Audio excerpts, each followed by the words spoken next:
Welcome students. तर आज आपण पाहणार आहोत बेसिक प्रोपोर्शनॅलिटी थेरम. याला इन शॉर्ट म्हणतात बीपीटी. तर थेरम काय ॲक्च्युली क्वेश्चन जो विचारतो त्या क्वेश्चन मध्ये प्रूव्ह दॅट असं विचारलं जातं आणि ते जे स्टेटमेंट काय आहे म्हणजे काय प्रूव्ह करायचं आहे. If a line parallel to a side of a triangle intersects the remaining sides in two distinct points, then the line divides the sides in the same proportion. म्हणजे एक ट्रायंगल आहे, त्या ट्रायंगल मध्ये एक line त्या ट्रायंगलच्या एका साइडला parallel आहे आणि दोन साइडला उरल्या दोन साइड. इथे बघा साइड ए बी उरलं, साइड ए सी उरलेला आहे. तर या ए बी ला पी मध्ये इंटरसेक्ट करते आणि ए सी ला क्यू मध्ये इंटरसेक्ट करते. तर याप्रमाणे जसं आपल्याला फिगर काढायची आहे, इथे फिगर काही दिलेली नसते, फक्त स्टेटमेंट दिलेला असतो. एवढा स्टेटमेंट दिला असतो. तर एखादं प्रूफ करायचं असेल तर त्या आपल्याला एक प्रोसिजर कोणती आहे. पहिल्यांदा गिवन पार्ट लिहायचं, मग टू प्रूव्ह आणि आवश्यक असेल तर कन्स्ट्रक्शन करणे. तर गिवन मध्ये काय लिहायचं आहे. If a line parallel to side of a triangle म्हणजे ट्रायंगलची गरज आहे. आपण एक ट्रायंगल काढणार. त्यानंतर पॅरलल टू साइड एक लाईन ही त्या ट्रायंगलच्या साइडला पॅरलल आहे म्हणजे अशी लाईन पॅरलल काढून टाकायची. त्यानंतर आपल्याला हा बघा in triangle ABC line L parallel to side BC ही पॅरलल आहे. Line L intersect to side AB at B. Line L intersect to side AC at Q. अशा पद्धतीने आपण गिवन मध्ये लिहिलं. आपल्याला दाखवायचं काय आहे. मग इथे बघा एबी चे दोन भाग झाले, एपी आणि पीबी. याचे सुद्धा दोन भाग झाले, ए क्यू आणि क्यू सी असे दोन भाग झाले. तर AP upon PB is equal to A Q upon Q C हे आपल्याला प्रूव्ह करायचे आहे. तर हे प्रूव्ह करण्यासाठी इथे आपण कन्स्ट्रक्शन केलेलं आहे. Draw seg PC and seg QB हे दोन सेगमेंट ड्रॉ केले. बघा आता प्रूव्ह कडे आपण वळू. फ्रॉम फिगरवरून सगळं करायचं आहे. Triangle A P Q and triangle B P Q. बघा कसं लक्षात ठेवायचं. A P Q and triangle B P Q. यांना क्यू हा कॉमन व्हर्टेक्स असल्यामुळे या दोन्ही ट्रायंगलची हाईट अगदी इक्वल आहे. आणि जेव्हा हाईट इक्वल असते तेव्हा एरियाचा रेशो हे त्यांच्या बेसेसच्या प्रमाणात असतात. Therefore, area of triangle APQ divided by area of triangle BPQ equal to याचा बेस AP डिवाइड बाय दुसऱ्याचा बेस आहे PB. हे दोन बेस घेतले, समोर लिहून टाकायचे प्रॉपर्टी. इक्वेशन नंबर 1 देऊन टाकायचे.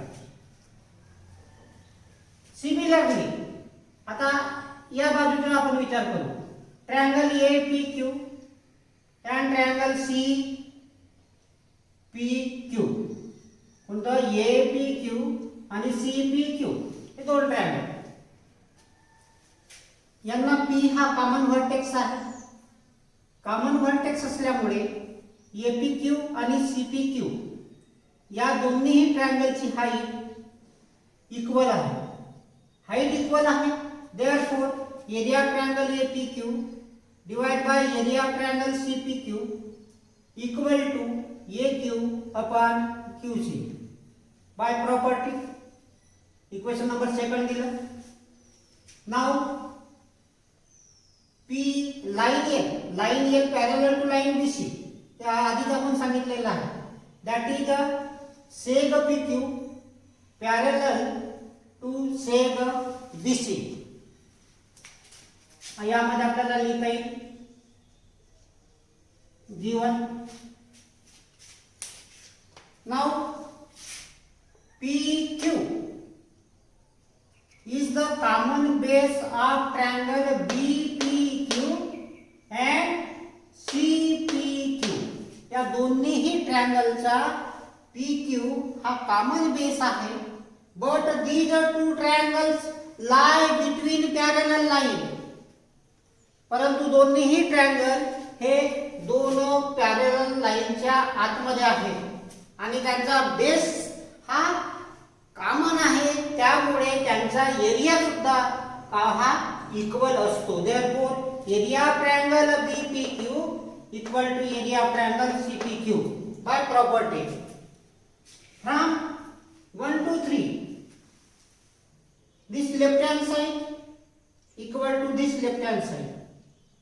From 1, 2 and 3 left hand side of equation 1 equal to left hand side of equation number 2, and if in the comparison of two equations if their left hand side is equal then automatically its right hand side also equal.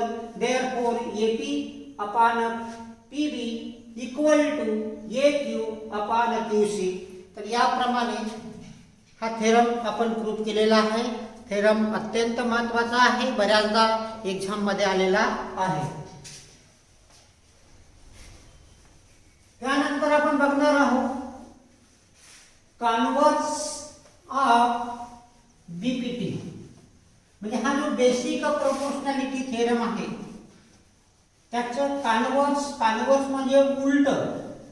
इथे आपण ratio हे proportion मध्ये दाखवले. Converse मध्ये ratio जर equal असतील तर जी line असते ती लाईन पॅरलल असते असं आपल्याला दाखवायचं आहे. Converse of BPT. Converse of BPT. If a line divides any two sides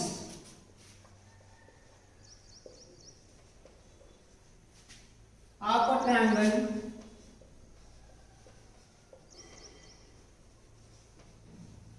triangle in the same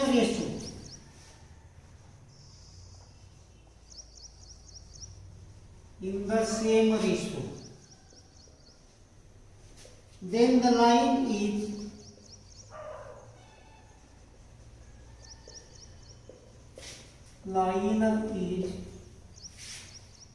parallel to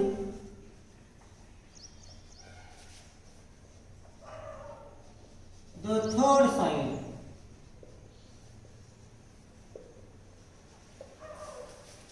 म्हणजे ट्रायंगल मध्ये एखादी लाईन दोन साइडला इक्वल रेशो मध्ये जर डिवाइड करत असेल तर नक्कीच ती लाईन उरलेल्या थर्ड साइडला पॅरलल असते. बघा याच्यामध्ये हा एक ट्रायंगल आहे. ट्रायंगल DEF आणि इथे MN. in a triangle DEF if DM upon ME equal to DN upon NF, then segment is parallel to side EF. तर हे झालं त्याचे कॉन्व्हर्स. यानंतर या दोन्हीचा उपयोग आपण प्रॉब्लेम सोडवण्यासाठी करू.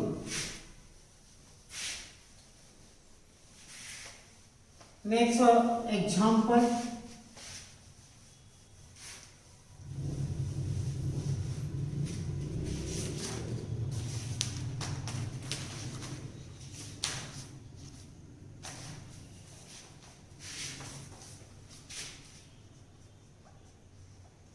Example number 1. In a triangle ABC, DE parallel to BC, if DB equal to 5.4 centimeter, AD equal to 1.8 centimeter, EC equal to 7.2 centimeter, then find AE.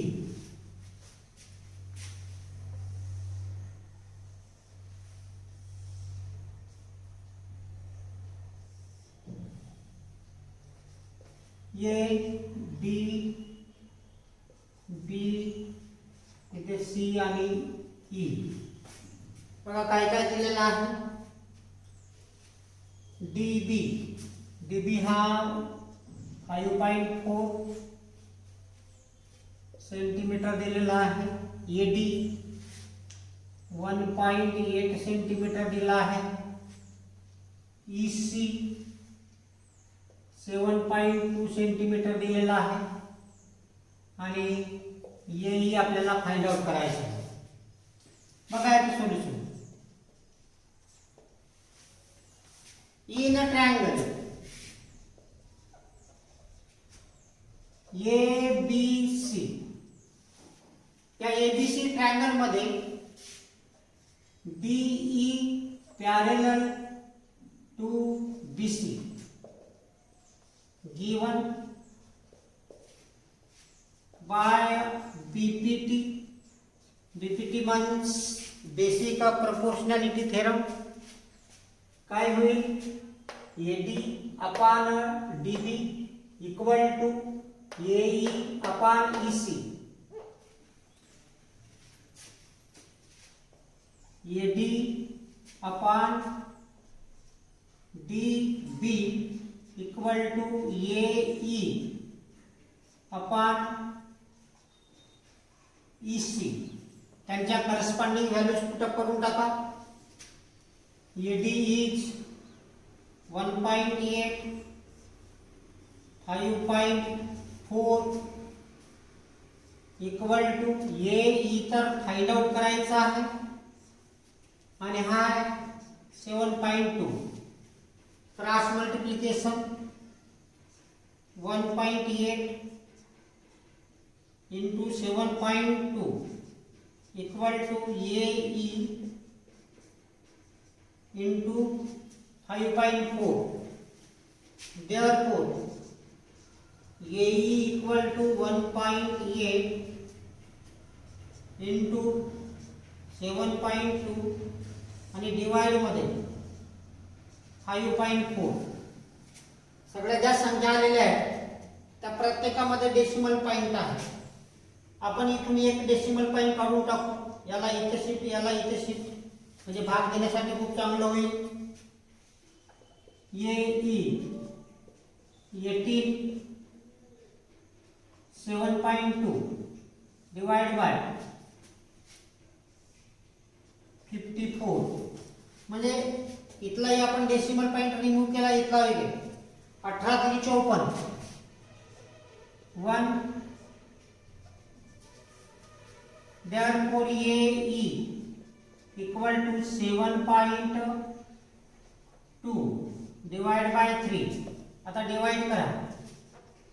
A equal to 3 दुने 6, उरलं 1, find that 12, 3 चौक 12. Answer is A equal to 2.4 centimetre. हे त्याचे answer आहे. Next problem घेऊ.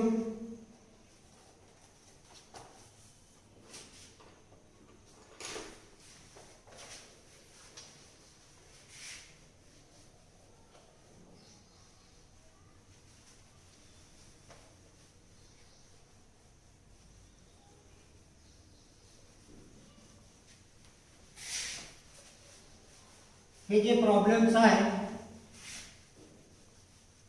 Second नंबरचे जे आपण मी प्रॉब्लेम घेत आहोत, हे प्रॉब्लेम आहे प्रॅक्टिस सेट 1.2. यामधलं example number 2. In a triangle PQR,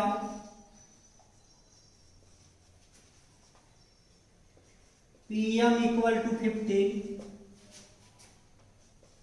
PQ equal to 25, PR equal to 20, NR equal to 8. State whether the line NM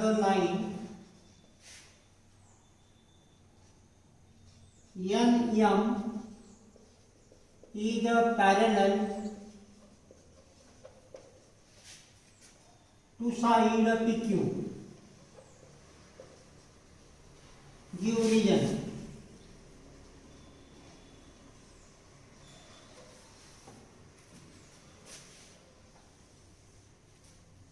adjoining figure दिलेली आहे.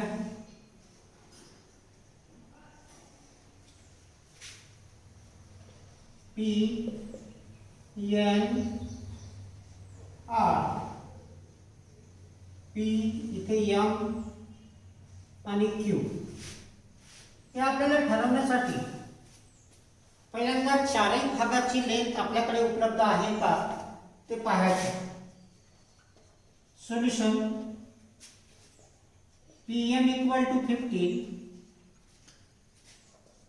PQ equal to 25, PR equal to 20, NR equal to 8. हे सगळं दिलेलं आहे. कोणतं PM म्हणजे हा भाग दिलेला आहे 15. त्यानंतर पूर्ण PQ दिलेला आहे. PQ हा 25 आहे. त्यानंतर PR हा 20 आहे आणि NR हा 1 आहे. म्हणजे सेपरेटली या दोन भागाची लेंथ आपण ठरवून घेऊ. नाउ बिटवीन दिस आहे PNR, असं बिटवीन नेस आहे. therefore PN plus NR equal to PR. PN काढायचं आपल्याला. NR is given 8 and PR is at 20. Therefore PN equal to 20 minus 8. Therefore PN equal to 12. Similarly याचा सुद्धा बिटवीन नेस आहे PMQ.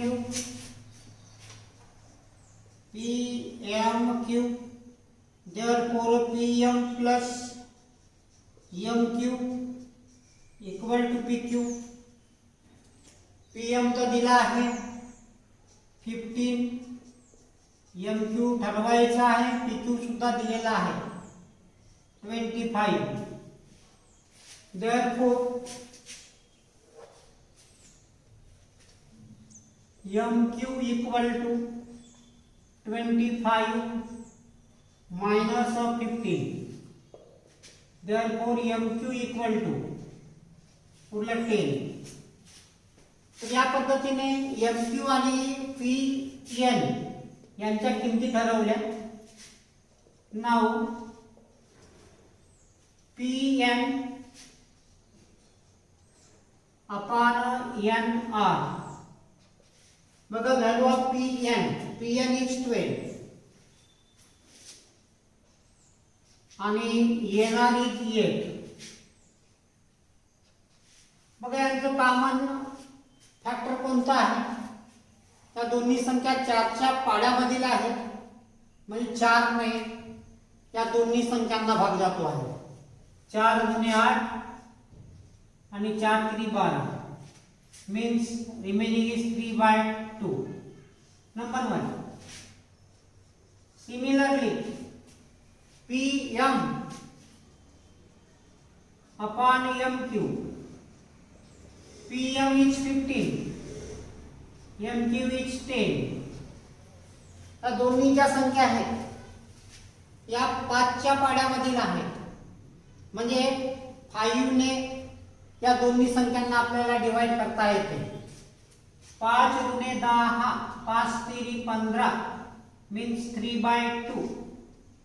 Second number, from 1 and 2, PN upon NR equal to PM upon MQ. Therefore, by converse of BPT,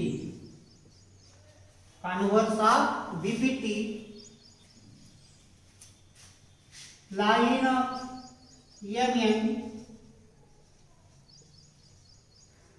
is parallel to side PQ. तर याप्रमाणे त्याचे उत्तर द्यायचं आहे. Next जे प्रॉब्लेम आहे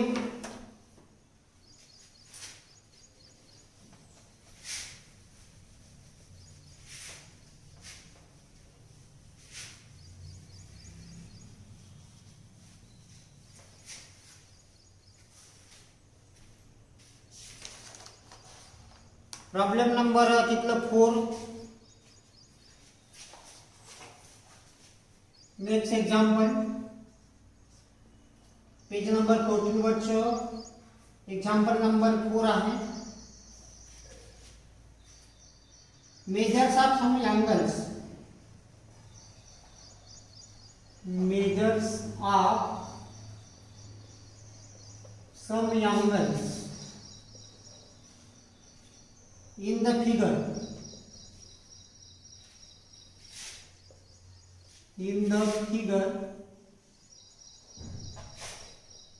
are given.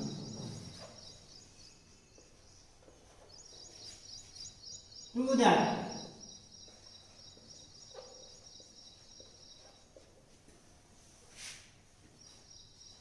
AP upon PB equal to AQ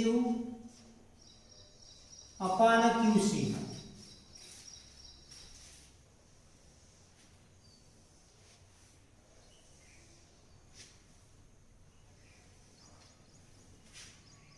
बघा 60 चे मेजरमेंट दिलेलं आहे. हा सुद्धा 60 आहे. A B C आणि PQ.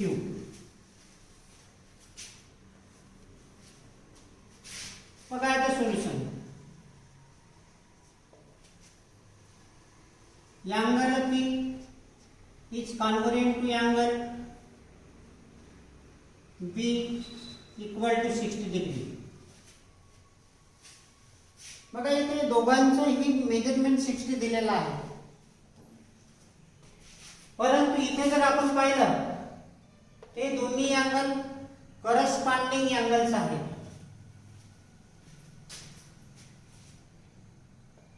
Therefore angle P congruent to angle, but angle P and angle B are corresponding angles, therefore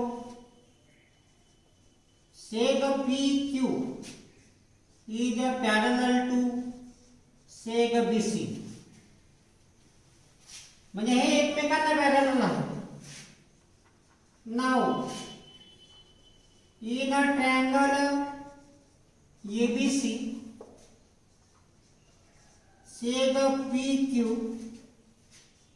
parallel to seg BC from 1, therefore by BPT. जेव्हा एखाद्या ट्रायंगल मध्ये दोन साइडला इंटरसेक्ट करणारी लाईन ही third साइडला parallel असेल तर नक्कीच ही लाईन या दोन्ही साइडला इक्वल रेशो मध्ये डिवाइड करत असते. therefore by BPT AP upon PB equal to AQ upon QC. हेच आपल्याला प्रूफ करायचं होतं. त्यानंतर होमवर्क आहे तुम्हाला. Homework complete the activity. Complete the activity.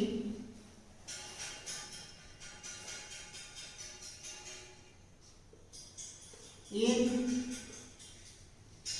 example number 10 from practice set 1.2.